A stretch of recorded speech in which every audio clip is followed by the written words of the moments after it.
Parang hindi kakasya kasi. Kasya. Hindi kaya tay. Nababa na natin ito. Show Boulevard pa ngayon. Show Boulevard. Cancel na lang daw. Hanap daw siya ibang sakyan.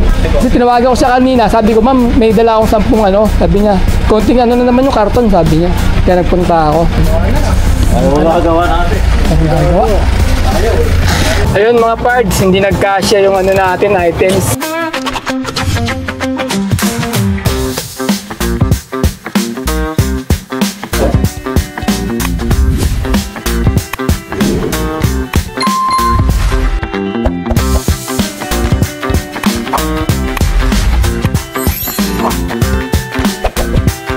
Good day mga pards! Today is another booking day na naman tayo. August 14 ngayon, Thursday, 2025. Time check tayo, 9:33 AM. First booking namin from Talipapa going to Mandaluyong sa halagang 726. Ang layo ng pickup location ay 3.8 km. 1,000 kg to. Papunta na kami sa may pickup location. Good morning mga pards! Lalamove daily life tayo. Kahapon pala, kami nakabiyahe ni tatay. Kasi ang nangyari sa amin, kumukuha kami ng booking, nakakalimang booking na ako na sinasalihan yung. Siyempre mga magaganda yung mga pinipili nating booking, magaganda yung mga pamasahe niya. Laging leave disorder. Tapos yung ibang sinasalihan ko naman, hindi binibigay nila Lalamove yung booking sa akin. Ang nangyayari, parang ano lang, kinikik lang tayo sa mga booking na sinasalihan ko.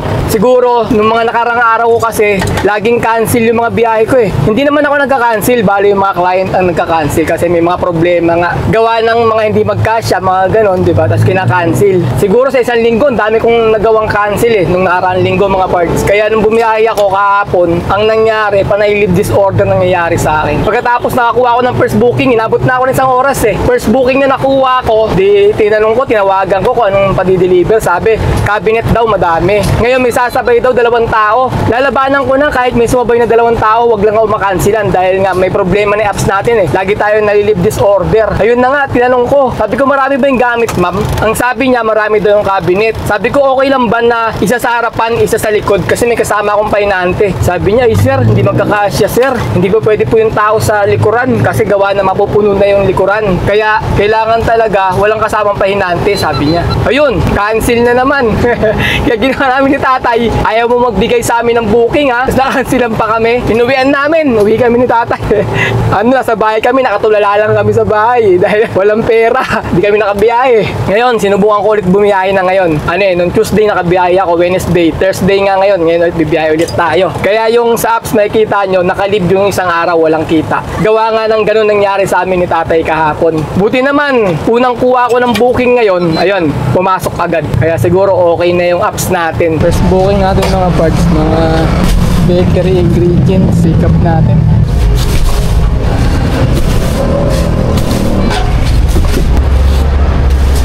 Yan lang, pick up natin. Time check, 10:23 AM. May nakuha na kaming pangsabay, pang double booking mga pards. From Sauyo, going to Lipa, sa halagang 1,941. Ang layo ng pickup location ay 900 meters. 1,000 kg to. Papunta na kami sa may pickup location. Hindi kami marunong magkamade, para masiksik eh. Kami na mag-aabot na iba.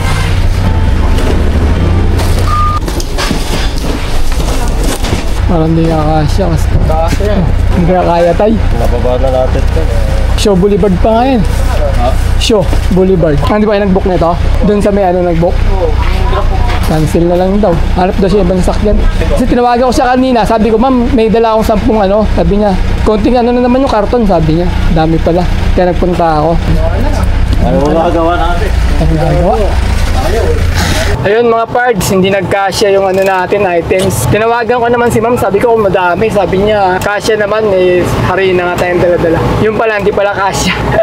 Pero tinry namin, baka magkasya kasi sayang din eh. Di ba gusto namin mamasyal ni tatay eh. Problema, hindi nagkasya talaga. Kasi para may dinagdag eh. Tinuro sa amin kasi mga karton lang. In-estimate na namin. Ayun nandun yung mga karton. Parang sa tingin namin kasya naman yung karton lang. Kasi nagdagdag ng galon, may galon na dinagdag. Kaya lalong dumami, hindi na nagkasya. Ilang ilang karton yung may iwanan. Eh ayun, cancel. 11:25 AM na. Dediretso na muna namin to. Baka hanapin kami ng first booking na to itong harina eh. Kasi ano yan eh, sa pagkain yan eh. Kaya deliver na muna namin to bago kami kumuha ng second booking. Matraffic pa naman. Kaya nga kumuha kami ng malayo para iwas traffic muna. Magre-relax muna kami sa probinsya. Eh wala eh, na-cancel eh. Gawa nga ng hindi nagkasya. Ganun talaga, minsan may mga ganyan na ano, gusto natin kumita ng maganda, pinagsasabay natin. Kapag di nagkasya, ayun lang yung magiging resulta. Mauubos yung oras natin sa pagsalansan doon. Kasi pagdating namin doon, may nagkakarga pa eh. Hintay pa namin matapos. Tapos nung natapos, hindi nga nagkasya. Kakancel na lang talaga. Kinancel niya naman, di naman kami nag-cancel. Yung client naman na nag-cancel. Kaya lang, dami na natin atraso sa cancel. Nakaraang buwan, wala eh. Tuloy-tuloy yung biyahe namin, di kami nakakancelan eh. Ngayon, buwan na to. Ngayong August, dami namin cancel. Halos araw-araw may cancel kami ng client. Laging nauunsyami yung pasyal namin ni tatay ah. Nakaraan, Tagaytay. Na-cancel din. Mamasyal sana kami. Yun, Lipa. Cancel na naman ah. Ayaw tayo papunta ng probinsya tayo. Gusto talaga dito na muna tayo sa Manila. Mag-ikot-ikot. Quezon na kami mga pards. Sabay kakaliwa kami dyan ng EDSA. Dito lang to sa may Shaw Boulevard. Pagkanan lang doon. Along Shaw Boulevard lang yung pagdidiliberan namin. Kaya malapit lang to eh. Sa ano, kung nagkasya sa anin, may baba lang yung harina. Maluwag na eh. Problema, di nagkasya. Gawa na may harina nga. Daily by Chel, sir. Deliver. Mga harina, sir. Harina! 10 yata yung ano eh. Harina. 2 asukal yata. Tsaka 2 nitong ano. Kulay asul. Yan, kaya mo yan, Glenn. Mabigat yung asukal eh. Ang mabigat yung asukal. Time check, 1:31 PM. May second booking na kami. From Mandaluyong going to Las Piñas sa halagang 850. Ang layo ng pickup location ay 2.7 km. 1,000 kg to. Papunta na kami sa may pickup location. Sa wakas nakakuha rin ng booking mga pards. Kalating oras din kami mahigit nagabang dito. Bali nagli-leave disorder siya. Yung mga bookings sinasalihan ko. Lumalabas siya. Ibig sabihin kinikik tayo. Siguro sa mga cancel nga natin mga nakaraan. Kaya ganun.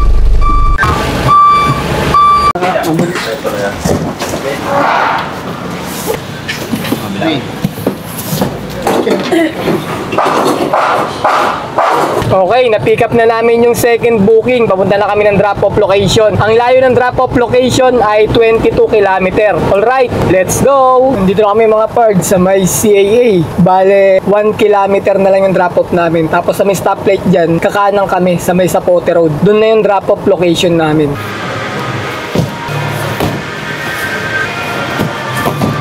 Paano po lahat guys sa lalamig? Good bed na. Sir, binayaran na doon. Ganyan. Salamat sir ah. 3:39 PM mga pards. Kung matumal sa Mandaluyong, mas matumal dito sa may Las Piñas. Nang yung booking, 2. Natira dito, pares pampuling booking. Paranaque to Project 7. Tsaka Manila to Manila. Sayang nga nasa may drop-off location kami nagbababa. May lumabas Las Piñas to San Jose del Monte. 11 plus eh. Mabalakat, 1.8. Layo na ito eh no? Magkano?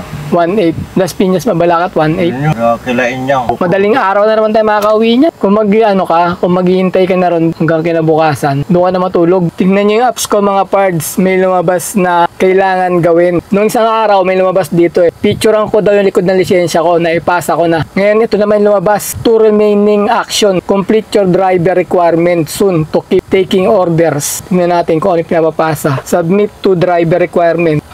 Truck for hire permit. Yung ano natin, CPC o yung prangkisa natin pinapapasa sa atin. Siguro, baka isip nila pasuna eh. Kaya pinapapasa sa atin dahil medyo matagal na tayo. Submit 1 driver requirements. Ito nakapending na to. Ito yung pinasa ko eh. Nung isang araw, nakapending siya for investigation pa. Oo nga pala mga pards, naalala ko, nung nag-apply kami, bali PA lang yung naipasa namin. Kaya hinihingian ulit kami ng mga requirements. Pero yung driver's license ko, naipasa ko na sa kanila yun eh. Harap tsaka likod eh. Ito na lang dapat yung yung prangkisa, yung CPC ko.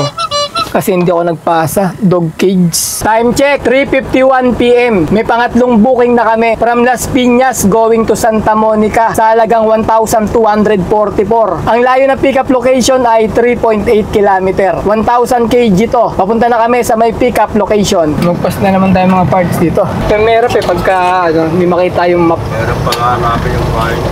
Saan lang kasi? Baka dito eh. Hula ko. Tanong mo kayo dyan kung Carlos yan. Ayun sila. Ayun o, kumakawi. Yun ata eh. Ayun na ba yun? Ayun o, yung 2 babae. May lalaki tsaka babae. Hello ma'am, kayo yan, nasa dulo? Sige ma'am, sige ma'am. Okay, na-pick up na namin yung pangatlong booking namin. Papunta na kami ng drop-off location. Ang layo ng drop-off location ay 38 km. Alright, let's go! 4:47 PM na mga pards. Hapon na naman. Buti nakakuha pa kami ng booking pabalik sa amin. Marami ka na mabibili nun eh. Dito na tayo mga pards sa may tapat ng Luneta. Time check tayo. 5:53 PM. Dito kami dumaan sa may Roas Boulevard. Papunta ng Santa Monica, Novaliches tayo. Dito kami sa may Roas. Kakanan kami dyan sa Padre Burgos. Tatagos kami ng Espanya, tapos Quezon Ave, tapos Commonwealth. Yon, tagos na nun, Santa Monica, Novaliches na. Yung sa drop-off location natin. Napaka-traffic kasi dyan sa may EDSA. Tsaka dyan sa may C5. Grabe. Pagpasok mo pala ng EDSA, galing ka ng Pasay, wala na. Pulang-pula na yung map natin. Kaya dito namin pinili. Maganda pa yung daanan sa Roas Boulevard. Dito na kami na traffic. Bandang stoplight, tapat ng Luneta. Pero pagkakanan dyan, maluwag na eh. Ayon sa map. Ito na tayo. Pakanan na tayo ng Padre Burgos mga pards. Patagos ng Manila City Hall to eh. Dadaanan natin dito. Tsaka yung National Museum, dadaanan natin dito. Medyo madilim yung langit to. Muulan. Ngayon lang umulan. Mula nung maghapon. Kanina mainit eh. Ayan mga pards, sa gawing kanan ko. Ayan na yung National Museum. Ayan o, National Museum o. Sino ba nauna? National Museum o ikaw? Sino mas matanda? Ano, una na yan? Ayun, meron na yun. Di ka pa buhay? National Museum na yan. Nakal na yan. Ito rin eh, yung Manila City Hall o. Kahit yan. Nauna rin sa iyan dito. 19 pa ata yan eh. Panahon pa yata ng mga bayani natin eh. Kila pa yun. Kastila pa. Kastila pa, no?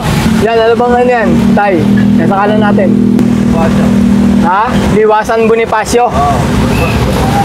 Yan, Liwasan Bonifacio yan mga pards. Nadaanan namin mga statue dyan. 7:42 mga pards. Nandito na kami sa may Commonwealth. Malapit sa may FCM, Fairview Center Mall. Bukod sa Quezon Ave kanina, matraffic. Pati dito, matraffic na rin. Pero kanina sa may Commonwealth, maluwag. Ang bilis nga namin nakarating dito eh. Dito lang ang matraffic bago dumating ng Fairview Center Mall. Bale, 3.2 km na lang yung drop-off namin. Kaso mula rito, hanggang dun sa may kanto ng drop-off location namin, matraffic.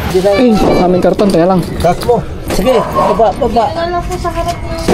Oh, ma'am. Picture ako lang, ma'am, ha? Oh, thank you po. Sige po, ma'am. Sige, ma'am, thank you po. Thank you po. Thank you. Okay mga pards, income reveal tayo. Bale, nakatatlong booking kami sa maghapon at ang kinita namin ay 2,256. Pagkatapos nakakuha kami ng 200 na tip. Pag inad natin, magiging 2,456. Pagkatapos bawasan natin ng 700 na diesel at 200 na pangkain. Bale, 900 yon. 2,456 minus 900 equals 1,556. Ayun mga pards, naka 1,556 kami na malinis. Labas na rin yung pangkain, pan-diesel, saka yung commission nila Lalamove.